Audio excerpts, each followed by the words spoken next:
Now, there's always something going on in the royal household, and this week has been no different.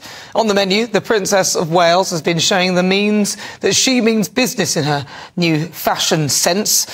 She's got some fabulous outfits, and then there's been a little bit of tittle-tattle from the Sussex estate side.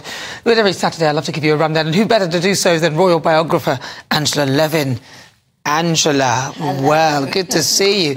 So now, should we start with Princess of Wales, Catherine? She's been looking sensational. She's been power dressing. Yeah, I'll do the power dressing. I want to say first that a lot of people have been being very rude about her because she's not going to Asia with her husband for the Earth thing. And it's actually, we've discovered that it's because it's Prince George's exams, which are very important exams. He's 10. And Eton give exams at one level, and then they do it again, another one. And she wants to be there to support him. So all these people saying, oh, she snubbed him, what's gone wrong with the marriage? You know, people are hopping onto, saying all sorts of ridiculous things. And that's what she's doing. So I wanted to clear that first. But actually, she looks stunning now. It's very interesting because she wears suits, not from very expensive shops, and she looks stunning. And she wouldn't have done that, I don't think, when the Queen was alive, because the Queen wasn't really keen on any of them wearing trousers when they're out on an engagement. But now that it's more loose, I think, nobody minds that. And she looks as if she's very businesslike. And each time she changes the colour and she goes along and she does a very good job. She's marvellous with children. You can see that she absolutely adores them. Yes. And they respond to her in an incredibly full and warm way. Lots of hugs. She sort of looks at them as though she wants another one. That's what I thought. Well, she did want another one, and William decided after 3 that he didn't want another child. And she did have very, very difficult pregnancies, and she discussed that her own with a woman who had the same as her. So she's not nervous about revealing herself and being very accessible as a princess. So she's done really well. And you look at her and you see how she behaves and you think Meghan could never beat her. She absolutely couldn't. And what I think was quite hypocritical was after the Invictus Games, she went off for a little holiday to Portugal with Harry, and there she was saying she couldn't come except 3 days later for the Invictus Games because she had to make the children milkshakes. But in fact, she then went off for however many days it was to Portugal to have a quiet, romantic holiday with Harry. Could have been to Eugenie's place there, but it might not have been. We don't know yet, really. But I thought, how can you say you're desperate for your children, you love them, and then most of us who the children, you'd rush home as soon as you could to see them and not take off more time. So it was more than 2 weeks he was away.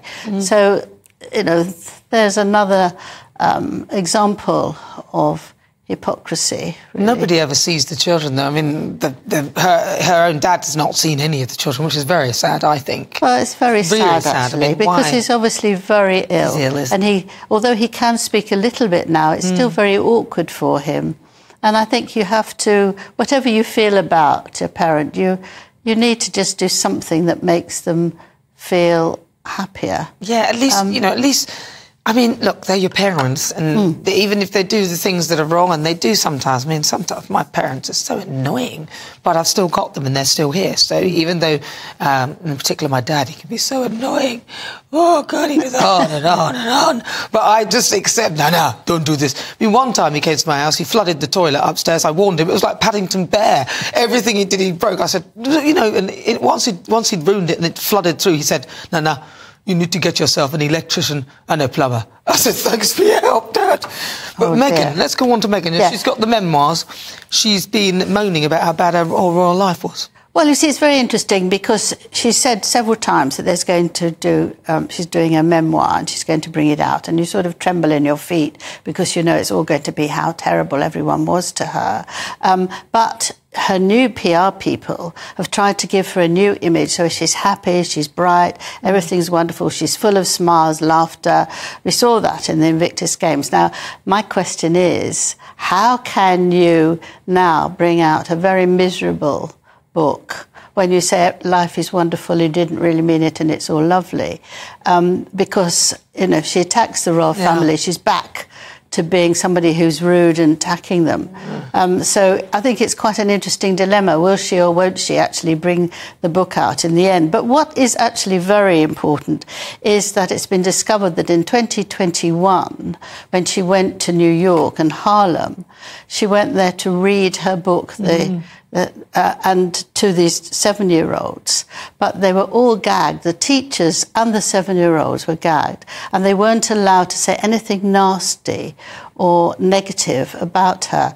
And I thought that was shocking, because I don't believe you should ever stop children saying something. And if they say, I don't like that book, you can say, well, next book, I'll make a lot of... I'll try and make it much nicer for you. But the other thing was that this was a school that was one of the poorest in Harlem, and she insisted that they bought a new carpet and lots of blue cushions in absolute specific blue, because that made her feel comfortable and she liked that around her. I hope they paid for it then, if they insisted that. If they paid for it, I'd be happy that she No, she didn't. They had to pay for it. The school paid for it. Are you sure? Yes, I am sure. And I think that that's actually shows a lot about her, that it is hypocrisy as well.